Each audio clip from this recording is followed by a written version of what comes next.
si la hemorragia subaracnoidea aneurística es tratada a tiempo. Ya, la principal queja del paciente va a ser representada por un aneurisma roto, que vendría a ser un dolor repentino de cabeza, y el paciente lo va a referir como un dolor de cabeza el peor de su vida, eh, o un dolor de cabeza en trueno. Dicho esto, a un dolor de cabeza se lo va a determinar como un síntoma común, en donde el paciente va a presentar síntomas que va a estar incluido la rigidez en el cuello, fotofobia y también vómitos. También se ha escrito de que puede existir una pérdida transitoria de la conciencia relacionada con un breve paro circulatorio intracraneal. En la imagen que les puse ahí, vamos a tener que es una tomografía computarizada craneal de un paciente con una hemorragia subaracnoidea aneurismática con un grado 4 de Fisher, y en el caso A, o sea, en la foto A, tenemos de que es una imagen típica de una rotura de un aneurisma de una arteria comunicante anterior. Y en la imagen B, que va a corresponder asimismo a la imagen de una hemorragia subaracnoidea aneurismática, intraparenquimatosa secundaria a una rotura de un aneurisma de la arteria cerebral media. Siguiente. En los factores de riesgos y prevención tenemos de que va a estar descrito como sufrir una hemorragia subaracnoidea. Van a tener como que varios adecuaciones referentes al estilo de vida y controles permanentes para que el paciente lleve esto a que sea un bajo porcentaje de riesgo. Entre los factores descritos vamos a tener la hipertensión arterial, los hábitos tales como el alcoholismo, el tabaquismo, el consumo de drogas simpático-miméticas como la cocaína, que estas van a elevar significativamente el riesgo de que el paciente debute esta patología. También, como podemos caer en cuenta y como lo mencionaba ya anteriormente, que todo esto podría ser evitado si el paciente llevase un control adecuado de su patología preexistente, si tiene hipertensión arterial y también si lleva un estilo de vida sano. En la imagen que les puse, tenemos de que es una tomografía axial computarizada en un paciente con una rotura de un aneurisma comunicante, anterior, que va a mostrar una hemorragia subaracnoidea difusa en las cisternas basales. También, donde está la flecha, se va a ver que tiene una hemorragia intraventricular mínima. Y en la B tenemos que es una tomografía computarizada axial del mismo paciente que va a mostrar ya la dilatación significativa del sistema ventricular compatible con una hidrocefalia comunicante. También al paciente se le había hecho recientemente, se le había colocado un drenaje ventricular. Ahí no se ve la punta. Ya bueno. En la C tenemos una tomografía computarizada de seguimiento después del enrollamiento endovascular del aneurisma, de la comunicante anterior, que ya estaba roto, con resolución de la sangre subaracnoidea. Y también ya tenía mejoría. Entonces, en la imagen D y en la E se va a encontrar que cuando la tomografía computarizada de la cabeza sin contraste es negativo, se procedía o se realizaba una punción lumbar, cuando existía ya sospechas porque el paciente tenía síntomas de que tenía un aneurisma roto. Siguiente. Ya, en la clínica y diagnóstico tenemos de que antes de una ruptura mayor de un aneurisma, se han descrito casos donde el paciente debuta síntomas premonitorios como la cefalea sentinela, que esto representa como un 45% de los casos. Y también, como mencionaba al principio de mi exposición, la hemorragia subaracnoidea es una emergencia neurológica, siendo esencial su diagnóstico temprano e ingreso para un tratamiento de un paciente en un medio adecuado, como una sala de UCI, eh, donde hayan neurocirujanos y también donde hayan máquinas para poder realizar una neuroimagen. Eh, También entre los síntomas vamos a tener sospechas de que va a existir una ruptura de un aneurisma cuando va a existir la cefalea intensa de aparición brusca, pudiendo ir seguida de una alteración. Las escalas de valoración clínica, las cuales nos van a esbozar una idea inicial de la magnitud de la hemorragia y de los efectos fisiopatológicos que suceden en el comienzo de la enfermedad con el pasar de los años, se ha propuesto una serie de clasificaciones o sea, no existe una escala en sí perfecta, pero se han, se han actualizado varias con las cuales se puede dar a diagnosticar esto, que es la de Hunt y Hess y otras que fueron las propuestas por la Federación Mundial de la Sociedad Neuroquirúrgicas, que es basada a la escala de coma de Glasgow. Siguiente. La interpretación de la escala de Hunt y Hess, tenemos de que la expectativa de la mortalidad es mínima cuando se encuentra en el grado 1 y, y ya es máxima cuando se encuentra en el grado 5. Como dice, en el grado 1 es cuando el paciente está sintomático, pero con un dolor de cabeza leve y tiene rigidez en la nuca. En el grado 2, cuando el dolor de cabeza ya es moderado y fuerte y la rigidez en la nuca sin un déficit neurológico, va a estar fuera de la parálisis de algún nervio craneal. Y el grado 3, cuando el paciente va a tener somnolencia, confusión, no, no, obnulación y también déficit neurológico focal leve. En el grado 4 tenemos estupor, hemiparesia moderada o ya severa, rigidez de la descerebración temporal y en el grado 5 tenemos un coma profundo con signos de cerebración. Siguiente. También en la Federación Mundial de la Sociedad Neuroquirúrgica tenemos la escala de Fisher, que es basada con la escala de coma de Glasgow. Siguiente.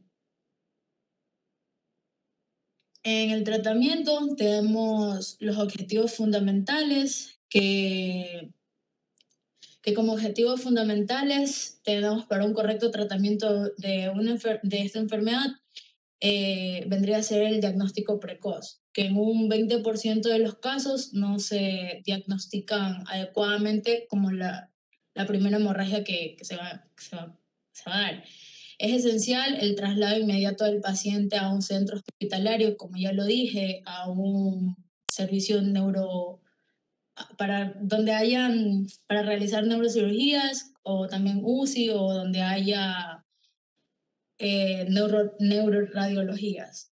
El cirujano, el cirujano que es el responsable, donde hay un cirujano que vendría a ser el responsable del manejo de esta patología.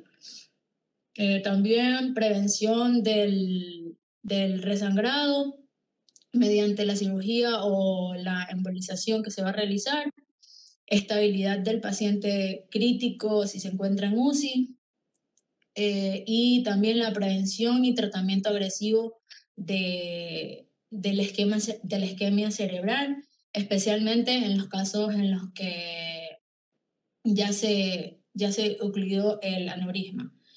Las medidas generales tenemos de que si se lo tiene que monitorizar al paciente, ya que tiene un riesgo importante de un deterioro neurológico.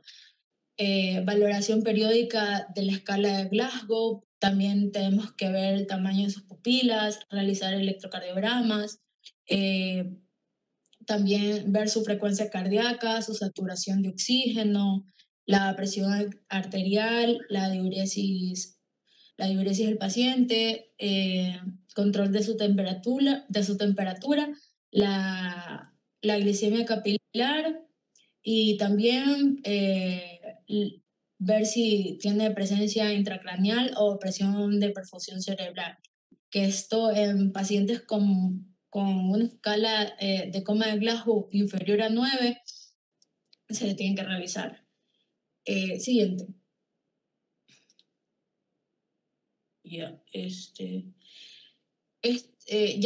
vamos a tener técnicas quirúrgicas que se le van a realizar al paciente a medida de que los avances en la tecnología se van dando. La mayoría de aneurismas rotos en la actualidad se tratan mediante espirales. Existen casos donde puede favorecer un clipaje quirúrgico abierto, como por ejemplo un paciente con un aneurisma roto de una arteria cerebral media con un gran hematoma y un efecto de masa. Estos requieren así una evacuación. No obstante, existen cirujanos que prefieren asegurar que el aneurisma enrollado, en este caso, luego de la descompresión inmediata de una craneotomía. Existen nuevas técnicas endovasculares para el tratamiento de aneurismas que incluyen un dispositivo desviado de flujo, similar a un stent con superficie metálica y dispositivos expandibles de una interrupción de flujo intravascular. Como está en la imagen, tenemos de que este va a ser un angiograma anteroposterior de la arteria carótida interna izquierda de un paciente con hemorragia subaracnoidea aneurismática que muestra un aneurisma, donde está la flecha blanca, un aneurisma del extremo carotidio, y ya en la B se va a poder visualizar un enrollamiento asistido por un balón del aneurisma del extremo carotidio.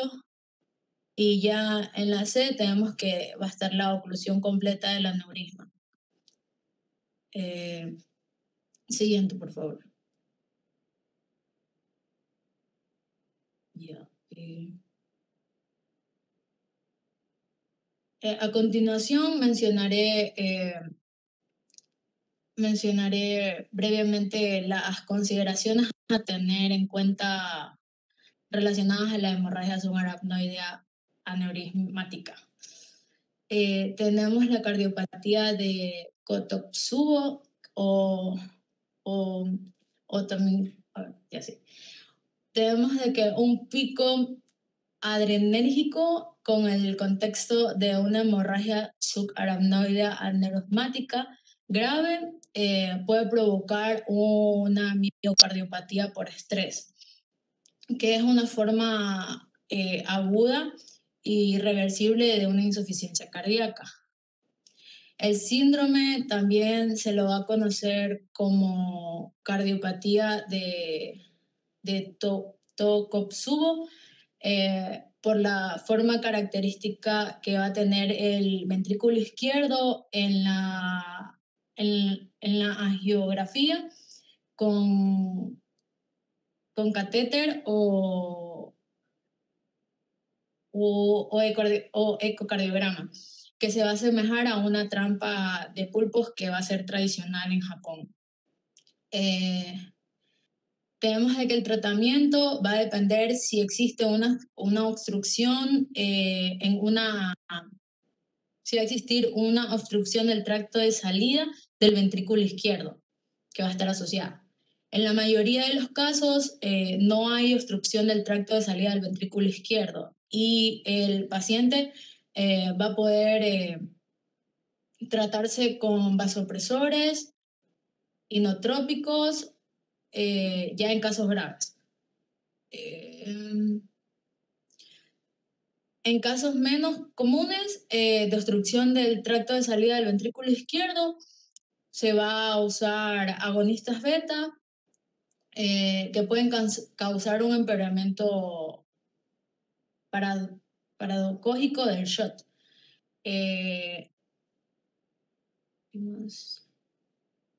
Ya. También, ¿por qué es importante considerar la aparición de la miocardiopatía por estrés?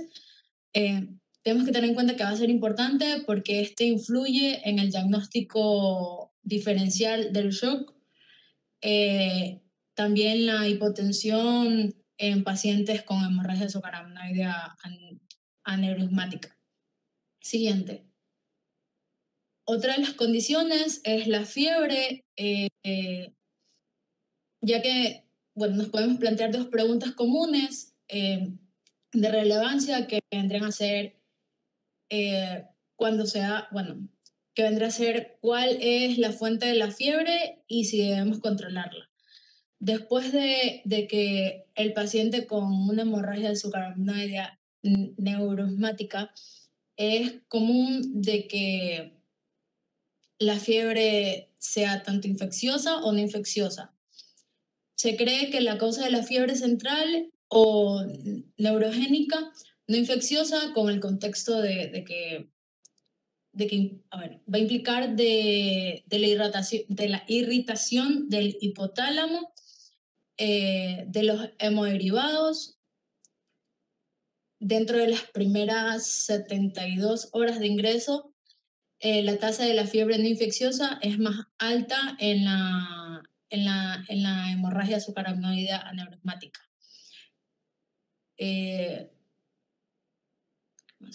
Por lo tanto, la fiebre no infecciosa sigue siendo un diagnóstico de exclusión, pero no debería ser mayor en la diferencial en la población en la población de pacientes que sufren de una hemorragia aneurismática. Siguiente.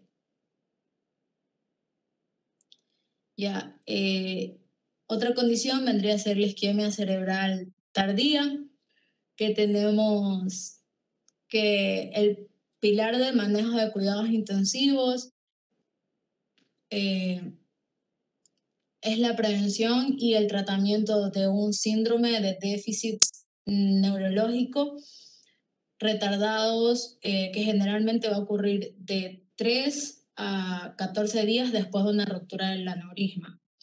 El síndrome se le va a denominar de forma variable como isquemia cerebral retardada o déficit neurológico isquémico retardado o infarto cerebral retardado. Ya, históricamente se pensaba que la causa de los déficits neurológicos tardíos estaban relacionados con vasoespasmos arteriales de los grandes vasos, pero de los grandes vasos. Sin embargo, bueno, interpretación de la imagen vamos a tener de que tenemos un angiograma anteroposterior de la arteria carótida interna izquierda en un paciente con hemorragia sucarinoidea aneurosmática, que en el momento va a presentar eh,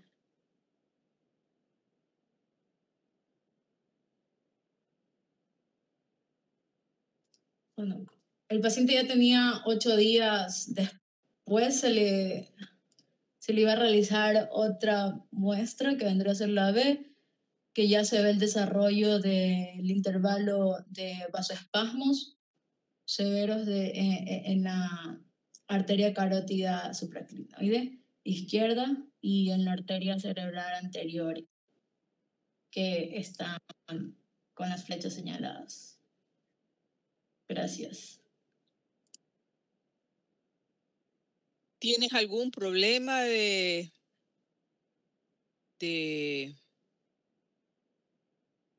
comunicación? No sé, ¿cuál es el problema? No, solo estoy nerviosa. Pero es que por nervios uno no habla mal, pues. O sea, Takotsubo parece que nunca en su vida han escuchado.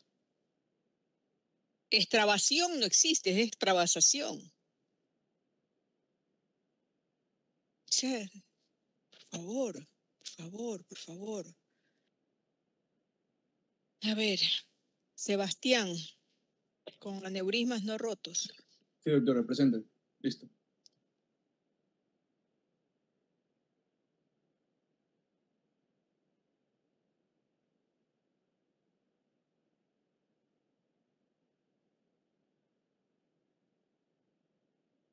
Listo. ¿Sí se me escucha? Sí, muy bien. Ya. Doctor, una pregunta antes de que comience, disculpe. Hola. Dígame. Es que usted me mandó a exponer la clase pasada un caso clínico, pero no sé si lo dejamos de lado o para siguiente después. No, si tienes pendiente, tienes pendiente. ¿Cuál es el tuyo? Era el del 2010 de una paciente con angiopatía amiloide. ¿Tu nombre es? Luis Coronel.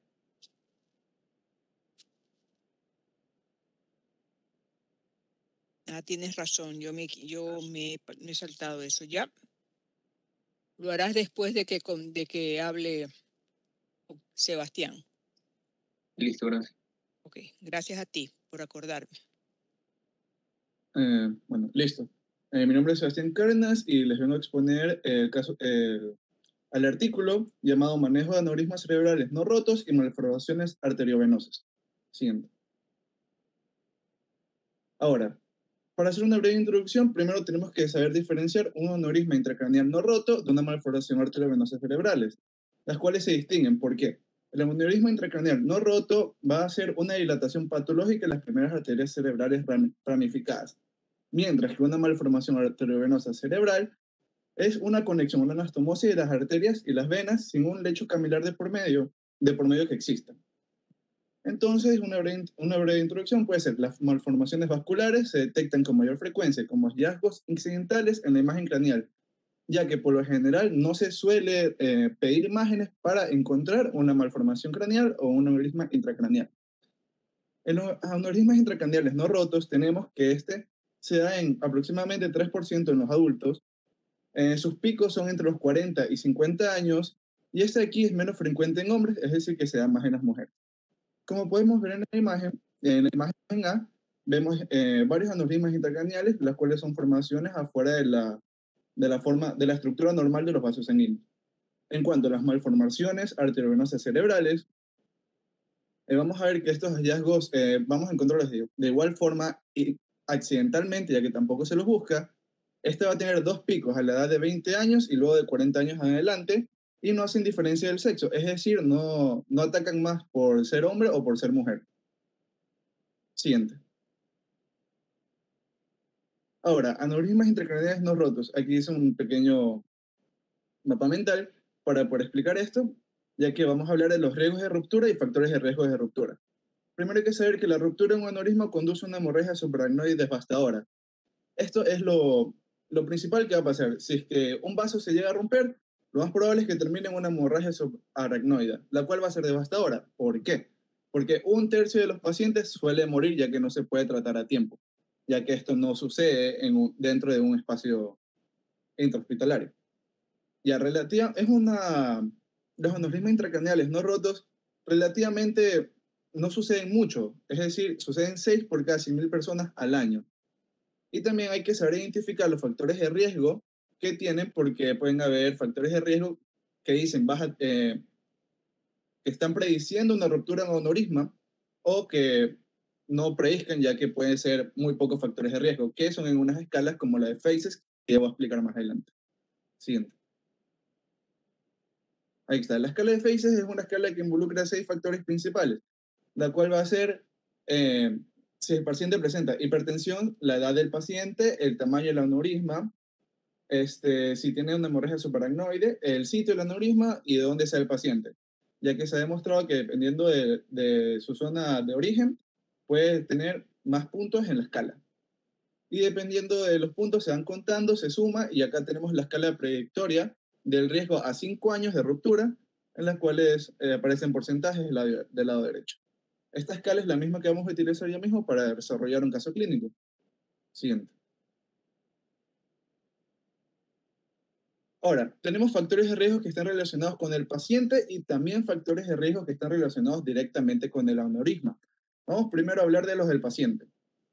Primero hay que saber cuál es el factor de riesgo más importante que no se incluye en la escala de FACES.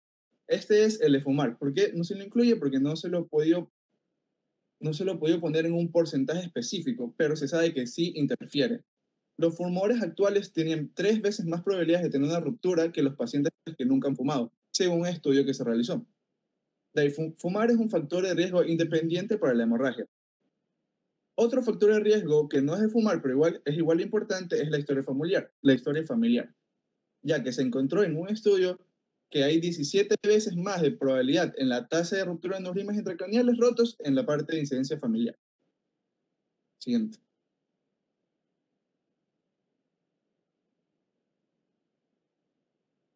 Ahora, vamos a hablar de los factores de riesgo relacionados directamente al aneurisma, los cuales vamos a tener 2 puntos. Vamos a hablar de la fórmula irregular del aneurisma y del índice.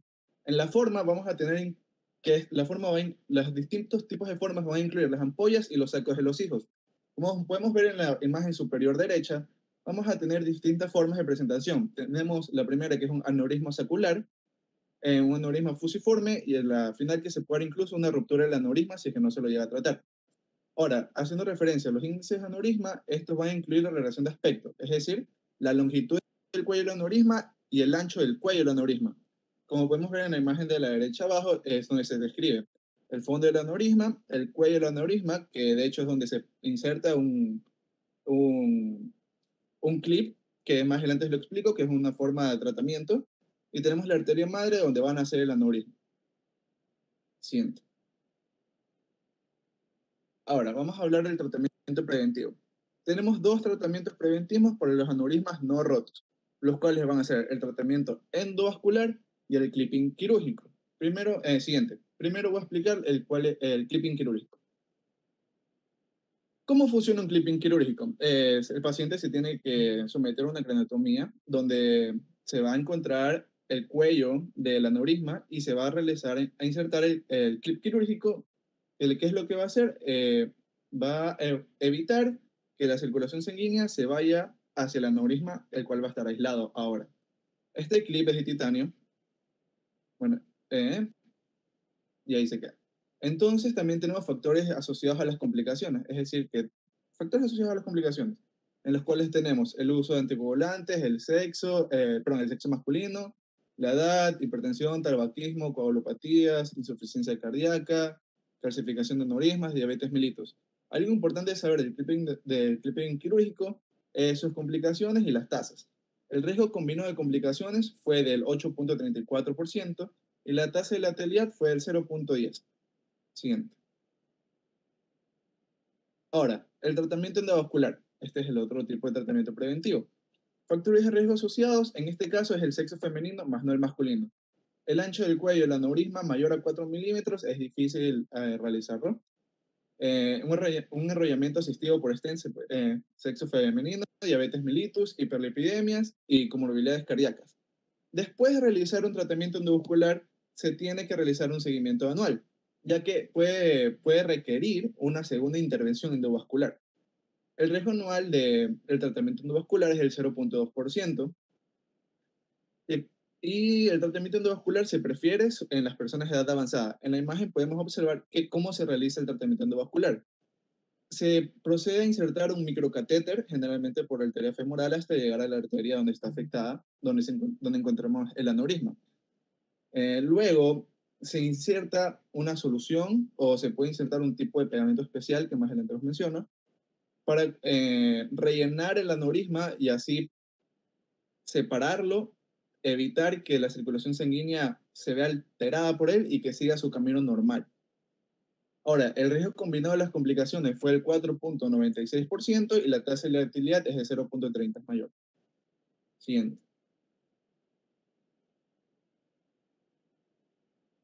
Ahora vamos a hacer una comparación del tratamiento preventivo versus el observacional, ya que no siempre se requiere intervenir, porque en ciertos casos es peor, ya que aumenta la morbilidad del paciente y la mortalidad. Dos objetivos principales. El primero es prevenir la hemorragia. El segundo es identificar la estrategia que mejor predice los años de vida que más se ajusta al paciente, porque como sabemos, cada paciente tiene diferentes tipos de vida, diferentes manifestaciones.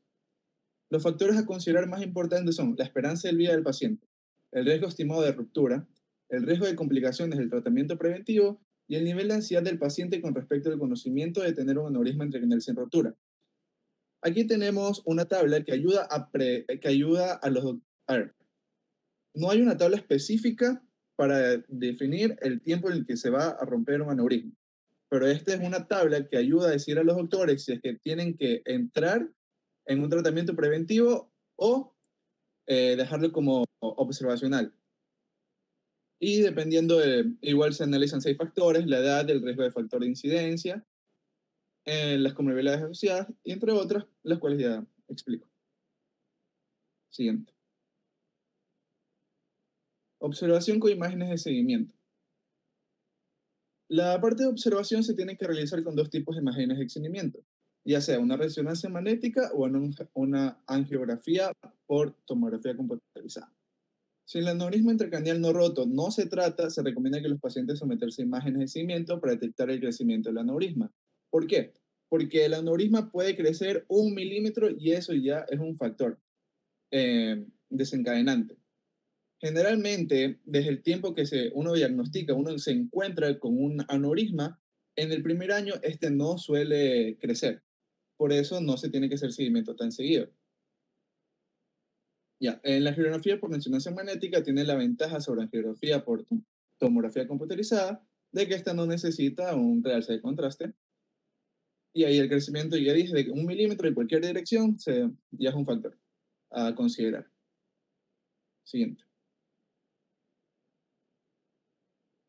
Ahora, tenemos una escala llamada ELAPS, que esta es para definir el riesgo absoluto de crecimiento. Y en la escala se consideran los factores que tenemos aquí a la izquierda, la escala de ELAPS, que si ha tenido una hemorragia, la localización, la edad, de dónde es el paciente, el tamaño del aneurisma, la forma del aneurisma. Dependiendo del puntaje de esta, nos vamos a la tabla de la derecha, que es una tabla que nos va a predecir la ruptura del aneurisma a 3 años y a 5 años, dependiendo del valor que nos dé. Siguiente.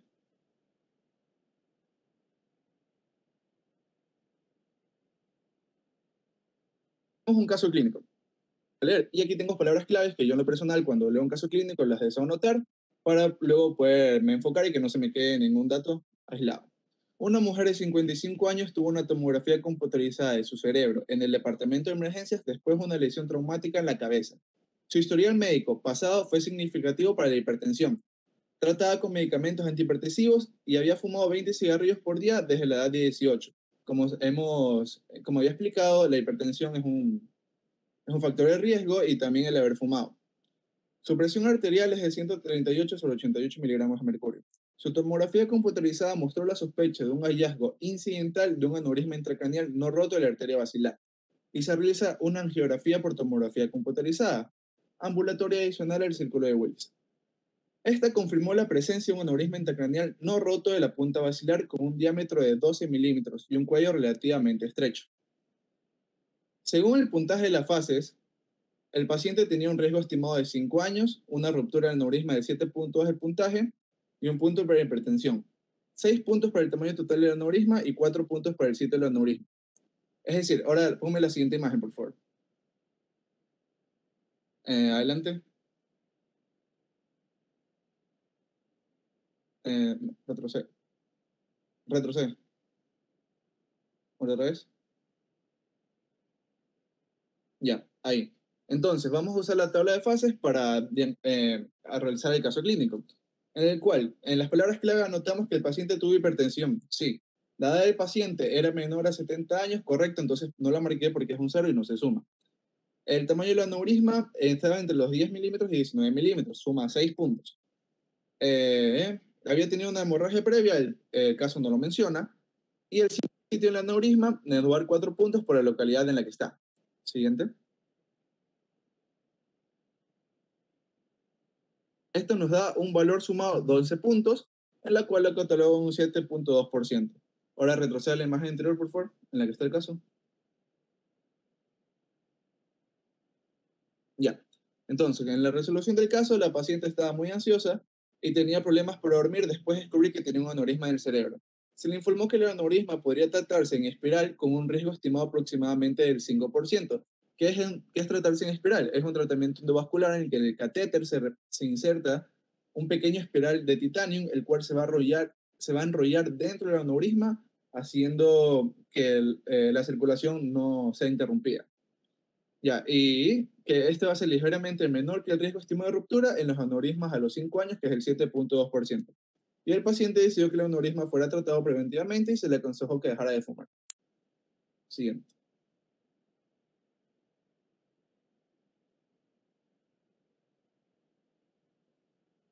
Ahora, doctora, una consulta. Usted me puso a mí que solo me puso aneurismas no rotos, pero el artículo también decía malformaciones arteriosas cerebrales, así que también lo preparé. No sé si Me parece bien, hasta el momento los está haciendo bien y de eso se trataba. Lo que pasa es que ya no pude escribir todo la totalidad del título. listo, y ahí lo preparé también. Chévere. Okay. Malformaciones arteriosas cerebrales. A ver, vamos primero con el riesgo de hemorragia. Como ya mencioné, esto se descubre accidentalmente ya que no es... A ver, tenemos manifestaciones clínicas en las cuales incluye signos y síntomas, pero los cuales no son específicos para una malformación arteriosa cerebral. Por eso es que generalmente no se descubre buscándolo, sino que es accidentalmente. Entre estos síntomas y signos tenemos las convulsiones epilépticas focales o generalizadas, dolores de cabeza y déficits neurológicos focales, que esto sí es característico de las malformaciones arteriosas. Ahora, la hemorragia en una malformación arteriosa suele ser intraparenquimatosa, pero no quita que también pueda ocurrir una hemorragia supraracnoide, ya que un cuarto de los pacientes la presenta.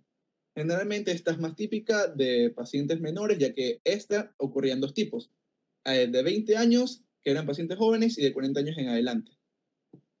Ya, ahora, si una paciente sufre una hemorragia en una malformación arteriosa cerebral, vamos a tener secuelas. El 25% no va a presentar un déficit neurológico y el 30% sí lo va a presentar de manera moderada.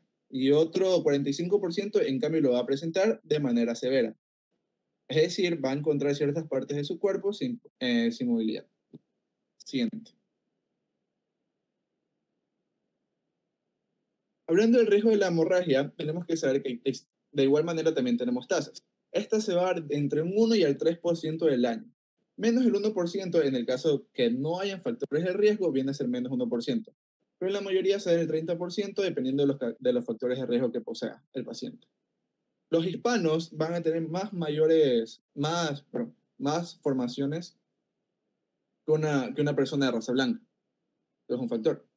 Aquí tenemos los factores de riesgo de ruptura de las malformaciones arteriovenosas, que tenemos la edad, que el paciente sea hispánico, eh, la localización, la exclusividad del drenaje y que haya sufrido una hemorragia previa. Siguiente. Ahora, el tratamiento preventivo de estos. Tenemos que el primer objetivo, igual que el de las aneurismas no de ruptura, es prevenir la hemorragia, es evitarlo. Ese siempre es el objetivo. Ahora, tenemos tratamientos. ¿Cómo vamos a hacer esto? Se puede tratar directamente o también podemos tratar las convulsiones y la estabilización de los déficits neurológicos progresivos. Esto va a depender de la edad del paciente y cómo se encuentre, qué es lo que desea hacer. Ya, porque aquí tenemos algo interesante, que lo explico más adelante, que entre más se trata el paciente, el tratamiento preventivo va a aumentar la comorbilidad y la mortalidad del paciente. Ya, y tenemos tres maneras de abarcar el tratamiento preventivo. Vamos a tener la microcirugía, que es la primera imagen, perdón, la imagen A, la embolización endovascular, la imagen B, y la radiocirugía estereotáxica, que consiste en atacar con fotones, protones, directamente al aneurisma, que más adelante redacto uno por uno. Siguiente. Bueno, vamos a empezar directamente con los enfoques microquirúrgicos. Para realizar para realizar un procedimiento quirúrgico en el área de la malformación, vamos a tener que realizar una craniotomía para poder acceder a ella. Esta microcirugía produce una alta tasa de obliteración completa del nido, es decir, vamos a remover completamente el nido y completamente la malformación, lo cual va a dar una eliminación inmediata del riesgo de hemorragia. Pero esto también puede llevar ciertos riesgos a las complicaciones. Siguiente.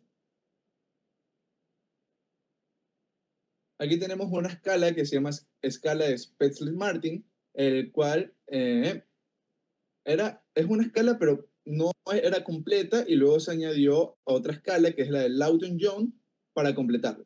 Entonces, la escala de clasificación de Spetzler-Martin se usa para determinar el riesgo de déficits neurológicos postoperatorios o de muerte como resultado de la disección microquirúrgica de una malformación cerebral. Esta las va a clasificar en 5 grados según el tamaño, ya que sea pequeño, mediano o grande, si es que va a haber una existencia de herraje venoso profundo y elocuente de la ubicación, tal como tenemos en la imagen de aquí a la derecha, que es la de arriba. Luego, sabiendo que esta no abastecía todo porque había más presentaciones, porque la edad del paciente también importaba, si el paciente sangraba también importaba, se añadió el Lawton-Jones a la escala, donde el máximo puntaje en cada una de las dos es 5. Siguiente. Ahora, el otro tipo de forma de prevención es la terapia de embolización endovascular. Es muy parecida bueno, a la de los aneurismas no rotos, porque se utilizan microcatéteres que generalmente entran por la arteria femoral, se dirigen al área donde se encuentra el aneurisma y se hace como un estambre, una bola del material para evitar que la circulación se vea afectada. ¿Cómo se puede rellenar esta aneurisma? Se rellenan con alcohol etileno vinílico, el cual es una sustancia, bueno, específicamente para esto también se usa en plásticos, en materiales químicos, el sinoacitrilato de N-butilo, partículas de alcohol por vinílico y espirales. Y estos son los que se usan, se pueden usar solos o también se pueden usar en combinación dependiendo del tamaño. ¿Cómo es el procedimiento? Se inserta el catéter, se inyecta un colorante para poder seguir el microcatéter por todo el camino, se mueve el catéter hasta el objetivo, hasta el aneurisma objetivo, y se inserta el material. Siguiente. Complicaciones de este procedimiento. Vamos a tener la principal complicación, que va a ser la hemorragia intercerebral y el accidente cerebrovascular isquémico. Estas son las dos más importantes y las más comunes que se suelen dar. No es muy común, pero entre las que se dan es las más comunes. El accidente cerebrovascular puede ser causado por complicaciones tromboembolíticas del cateterismo mismo o por una embolización de los vasos que no forman parte de la malformación, es decir, vasos cercanos. La hemorragia cerebral puede ser causada por una lesión de la pared del vaso o por una rotura de la malformación cerebral durante el procedimiento. Cuando esto sucede, esto puede ser que requiera más de una sola embolización. Y ahora hablando de tasas, de números, la tasa global de las complicaciones clínicas es del 24.1% y la complicación más común es la hemorragia intracerebral, siendo la más importante, presentándose en un 9.7% de los pacientes, por ciento de los pacientes. Y la mortalidad de la embolización endovascular es el 1.5%. Aquí en la imagen de la derecha superior podemos observar cómo se ha producido una hemorragia, y en la imagen derecha inferior podemos observar las malformaciones. Siguiente. Muy bien. Las malformaciones generalmente aparecen solas, pero pueden aparecer múltiples malformaciones en aproximadamente el 9%. Siguiente. Ahora, la tercera forma de prevención es la radiocirugía estereotáctica. Esta va a consistir en enviar fotones o protones de alta energía atacando el volumen del contenido de la malformación cerebral. ¿Esto qué es lo que hace? Esto va a inducir una esclerosis gradual de los vasos sanguíneos y induciendo una trombosis en la lesión.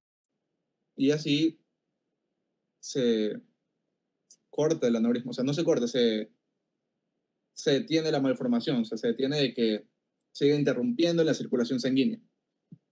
Vamos a tener dos objetivos principales, siendo el primero prevenir la hemorragia en un futuro postoperatorio, y el segundo es preservar o mejorar la función neurológica, incluyendo la reducción de las convulsiones epilépticas o los déficits neurológicos que presenta el paciente.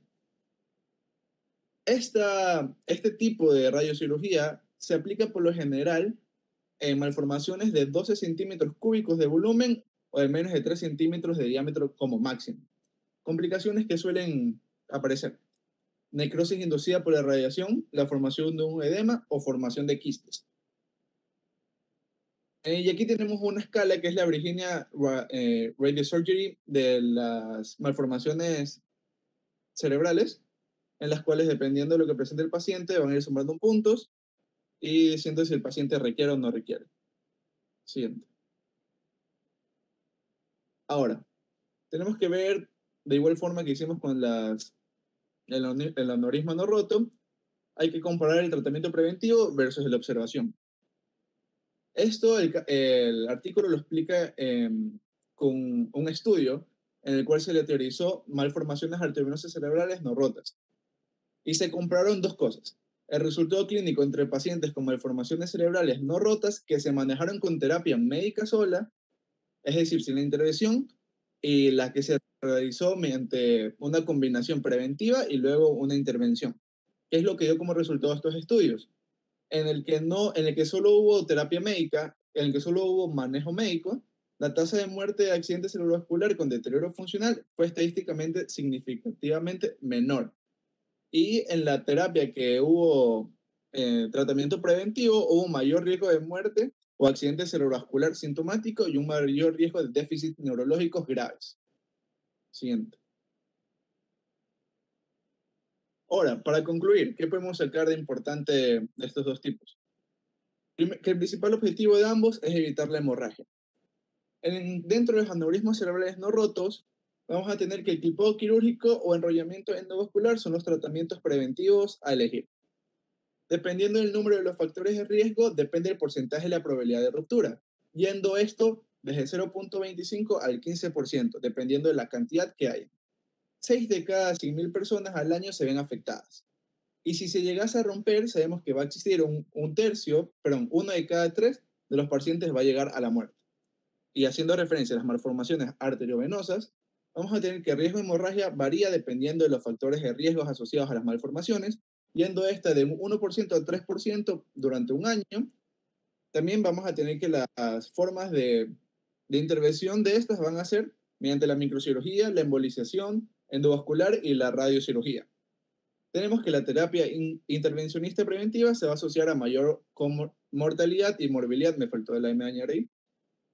Y el tratamiento para reducir las convulsiones epilépticas o déficits neurológicos se puede dar en las malformaciones arteriovenosas dependiendo del objetivo del paciente, dependiendo de la situación del paciente, porque como dije, no siempre es bueno intervenir. Y eso sería todo. Gracias. Muy bien, Sebastián, muy bien. Es importante recalcar lo que tú has dicho, ¿no? En que se tienen que tomar varios factores en cuanto a la decisión de intervenir una malformación, sea neurismática o malformación arteriovenosa, de manera preventiva, pesando siempre el riesgo versus beneficio. La edad del paciente, las comorbilidades del paciente, el tamaño del aneurisma, todas estas escalas que ustedes han escuchado, los Spetzler, la de Faces, todas son creadas justamente para ayudar a tomar decisiones. Pero siempre hay que tomar en cuenta también la decisión del paciente. Ayer estuvo aquí en la consulta un paciente médico que de alrededor de, tendrá sus 70 años más o menos, físicamente bien, que venía por una sensación extraña de malestar en el cuero cabelludo, no era realmente una cefalea. Y entre sus antecedentes tiene diagnosticado un aneurisma de comunicante anterior desde hace un año. Entonces yo le pregunté, ¿y no se lo ha tratado? No me he decidido todavía a tratarlo. Le digo, pero si sabe que se puede romper el aneurisma. Sí, sí lo sé. Estoy cuidando mi presión arterial, cuidando el peso, el esfuerzo físico. No tengo detalles, porque no ha sido paciente que yo haya visto anteriormente, no tengo detalles del tamaño del aneurisma, no tengo detalles de si hay cuello o no hay cuello en ese aneurisma, pero también es una decisión personal. Hay personas que toleran mejor la incertidumbre que otras, hay personas que son muy ansiosas y que limitan mucho su vida porque el aneurisma es una bomba de tiempo. Y lo que sí tenemos claro es que el tabaquismo es uno de los factores decisivos en la generación de daño de la pared arterial y en la generación de ruptura de ese vaso sanguíneo. Bueno, de igual yo tengo que terminar de hablar de hemorragia subaracnoidea. A ver, el señor, que faltaba el caso clínico. Yo proyecto, doctor. Ok, gracias.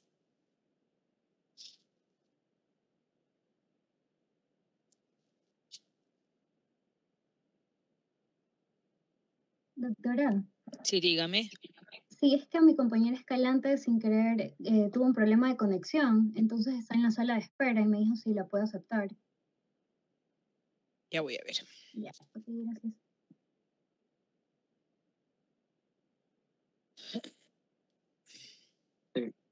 No sale nada. Ya está saliendo.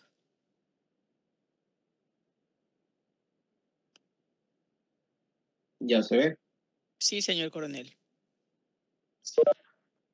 Bueno, buenas tardes. Me asignaron el siguiente caso.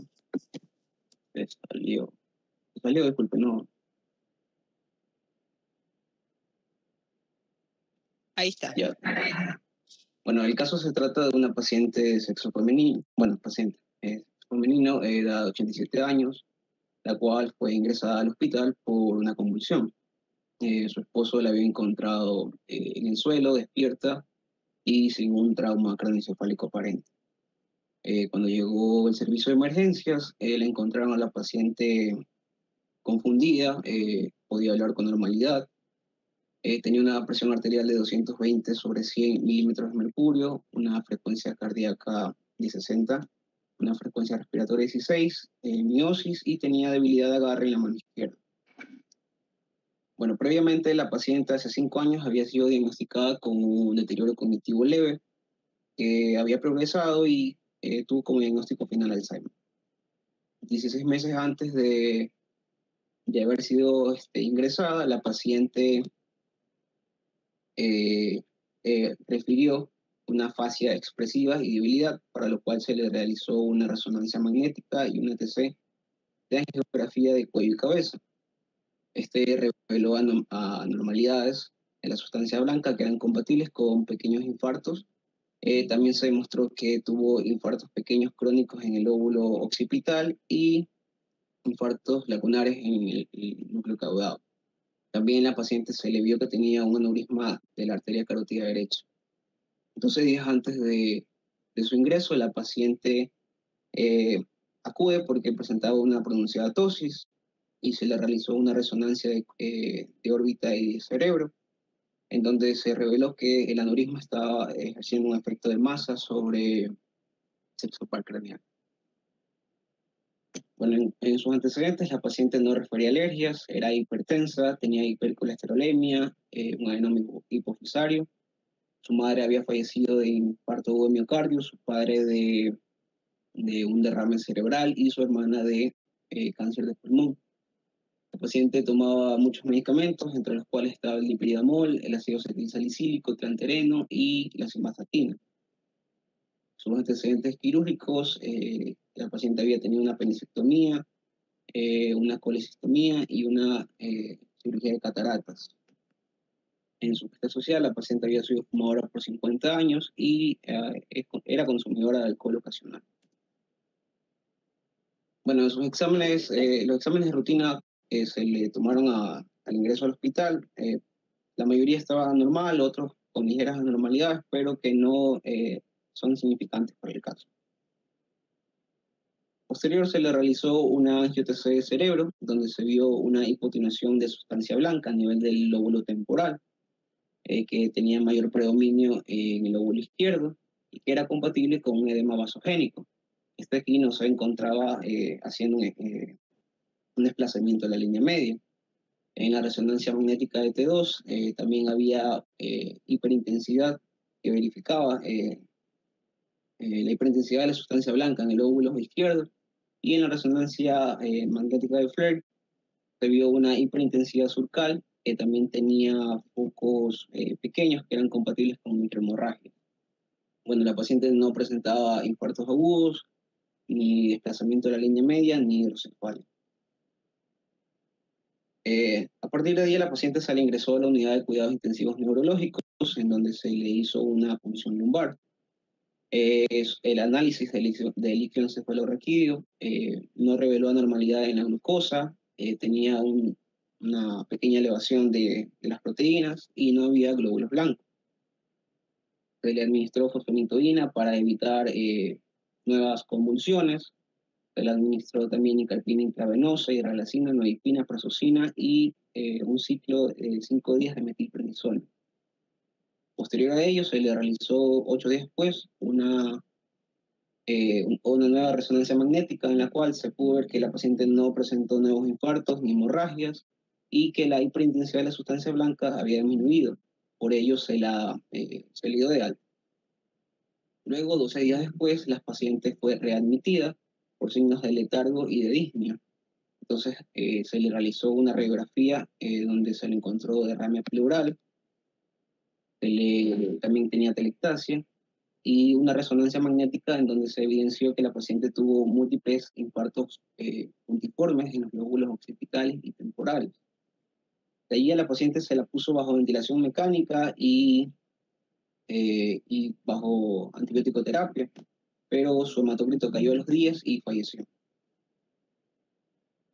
Ya, en estas imágenes de resonancia magnética de Flair, son de los días que la paciente acudió al hospital y de los días que estuvo hospitalizada. La imagen A corresponde a 16 meses previo a su hospitalización, en donde se puede ver que hay una hiperintensidad de la sustancia blanca leve, perivascular. La imagen B corresponde a los 12 días previos de su ingreso, donde ya se puede ver una hiperintensidad mayor a nivel de los lóbulos temporales. Y la C es del día de su ingreso, en donde se ve el edema vasogénico en el lóbulo temporal.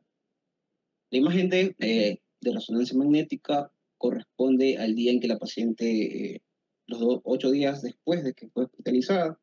Aquí ya se puede ver una reducción de la sustancia blanca por el tratamiento, y las imágenes E y F corresponden a los días que la paciente fue readmitida. Entonces aquí ya se puede ver las múltiples microhemorragias a nivel de los lóbulos temporales, occipitales y parietales. Bueno, el diagnóstico diferencial de la paciente, la hipertensión arterial es una de las principales causas de microhemorragias, pero que se asocia mayormente con afectación de la sustancia gris. Como se había mencionado en una clase previa, afecta mayormente a lo que es el tálamo, a los ganglios basales, al cerebelo y a la protuberancia. Por ello, la distribución de las microhemorragias de las pacientes no eran compatibles con una hipertensión arterial. La angiopatía amiloide cerebral ocurre en el 63 al 77% de los casos de los pacientes. Y la segunda causa después de la hipertensión. Tiene una localización de los lóbulos occipitales, de los lóbulos temporales, y mayormente produce leucoencefalopatía y edema reversible. La arteriopatía cerebral autosómica dominante de infartos subcorticales y leucoencefalopatías se asocian con microhemorragias, pero en un menor porcentaje y con una distribución variable. Esta enfermedad por lo general también aparece en las terceras y las cuartas décadas de vida de los pacientes. Y por último están las vasculitis, que también suelen presentar microhemorragias y cambios de la sustancia blanca, pero con una asimetría muy marcada. Bueno, las hemorragias cerebrales ocurren en un 20% de los pacientes que tienen Alzheimer, y su presentación espacial favorece a lo que son los lóbulos occipitales, temporales y parietales. Por ello se asocia a la aparición de microhemorragias por el depósito de amiloide. Entonces, la angiopatía amiloide cerebral con frecuencia se asocia al Alzheimer. Por ello, en esta paciente se puede determinar que hay una coexistencia de las dos enfermedades. La aparición de convulsiones tiene mayor incidencia en los pacientes que tienen demencia, pero en menos del 10%. Las resonancias magnéticas frecuentes en los pacientes que tienen convulsiones, por lo general descubren lesiones vasculares que son antiguas, como fue el caso de estas pacientes con sus múltiples microhemorragias. Bueno, pues la angiopatía amiloide cerebral de tipo inflamatorio típicamente produce en los pacientes convulsiones, deterioro cognitivo, también produce cefaleas. En el líquido encefalorraquídeo produce linfocitosis, pero con mayor frecuencia en estos pacientes eleva las proteínas ligeramente, como fue el caso de estas pacientes. Las implicaciones, bueno, existe posibilidades que están respaldadas por evidencia que los infartos cerebrales pequeños y silenciosos pueden ser considerados factores de riesgo para demencias futuras. Por ello, la angiopatía amiloide cerebral, que se asocia con lesiones cerebrales como la microhemorragia, las hiperintensidades de la sustancia blanca y los pequeños infartos isquémicos, pueden determinar que la angiopatía amiloide puede haber sido la desencadenante de Alzheimer. En la discusión patológica, en la imagen A, se pueden visualizar múltiples focos pequeños de hemorragia que contienen hemosiderina. En la imagen B también se puede ver. En la imagen C ya se puede ver el depósito de amiloide, que también tiene numerosos vasos rígidos, redondos. Estos de aquí se incluyen de la denominación vaso-vaso, que corresponde a los grados 3 y 4 de angiopatía amiloide de la escala de Bolsa-T. Bueno, el depósito de amiloides se verificó mediante el análisis de inmunistoquímica. Y en la figura D, en la sustancia subcortical, además de los cambios que había de esclerosis por la hipertensión, también existían focos lineales de palidez de la sustancia blanca que sugerían una lesión isquémica localizada. Bueno, por todo lo yo he hablado y por las neuroimágenes presentadas, había una fuerte relación de angiopatía amiloide cerebral de tipo inflamatorio. Gracias. De acuerdo. Señorita Jimena Jara. Presente. ¿Qué relación hay entre la angiopatía amiloide con el Alzheimer?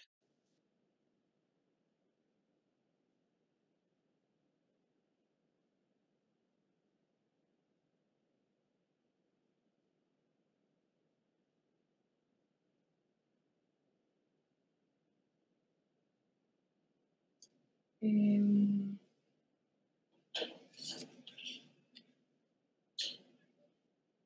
mm,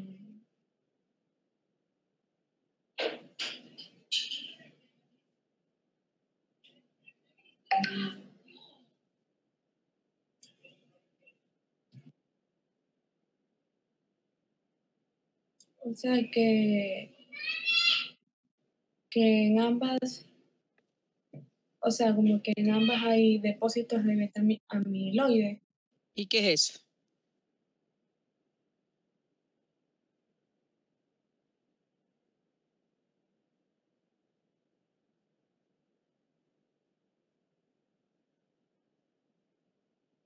Señor Macías.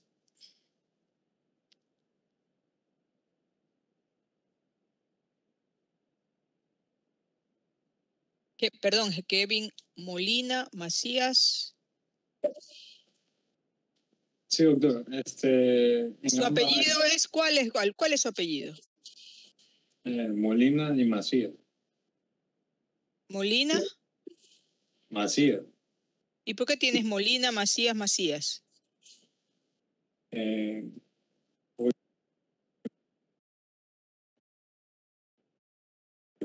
Que tenías 3 apellidos. Molina, Macías y Macías. ¿Qué relación hay entre la angiopatía amiloide y la hipertensión arterial?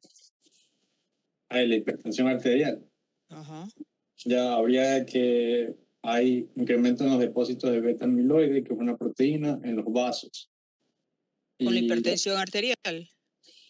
No, o sea que se van depositando en los vasos y los vasos se van haciendo más fibróticos, ¿no? Y va a causar hipertensión. Nada. Por más de que se pasen la información, se la pasan mal. Así que dígale a sus buenos compañeros que no sean tan buenos compañeros.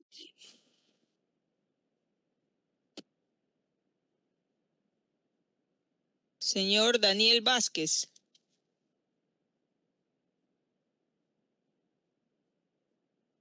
Darío Vázquez, doctora. Darío Vázquez, perdón, Darío Vázquez. ¿Cuál es la característica de las angiopatías amiloides en cuanto a las imágenes? Ya listo, en las imágenes se van a ver microhemorragias. Esto se va a ver en las imágenes específicamente por los depósitos de hemosiderina. ¿Y en qué imagen vas a ver eso? Más que nada se ve en la resonancia magnética. ¿Cómo ves en las resonancias magnéticas las microhemorragias? Se ven como imágenes hipointensas, muy pequeñas. ¿En qué secuencia de la resonancia magnética?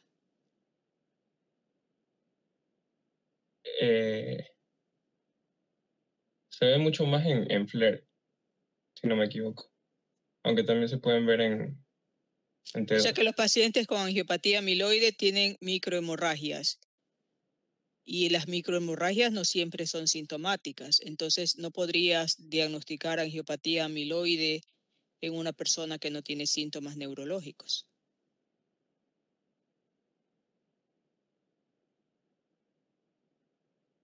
O sea, es que no es tanto que o sea, no entiendo la pregunta. O sea, ¿cómo daríamos con el diagnóstico? La primera pregunta que yo le hice a usted es, ¿cuál es la característica de imagen de las angiopatías amiloides? Y usted me contesta que son los microsangrados, que los microsangrados se ven en resonancia ¿Ya? Entonces yo le contesto que si fuesen solamente microsangrados, entonces los pacientes no tendrían síntomas y no pudiéramos diagnosticarlos, porque O si sea, son ya, microsangrados no hay síntomas. claro, claro. O sea, lo decía como características, pero también se pueden observar algunas lagunas subcorticales. Pero igual, de todos modos, el diagnóstico se da por síntomas como convulsiones. Entonces, el diagnóstico es más que nada incidental. O sea, ¿Y cuál es la forma de presentación más común de la angiopatía amiloide? en cuanto a la sintomatología, La forma de presentación clínica más común de la angiopatía amiloide. son pacientes que, o sea, un paciente que tiene convulsiones, como ya había mencionado, eh, ha presentado deterioro cognitivo reciente. Hemorragias lobares, ya se los he enseñado. Hemorragias intraparenquimatosas lobares, simultáneas, recurrentes, y que en los hallazgos están los microsangrados.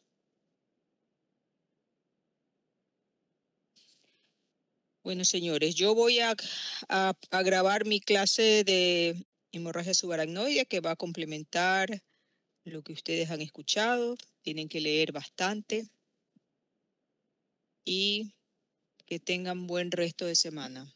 Hasta luego.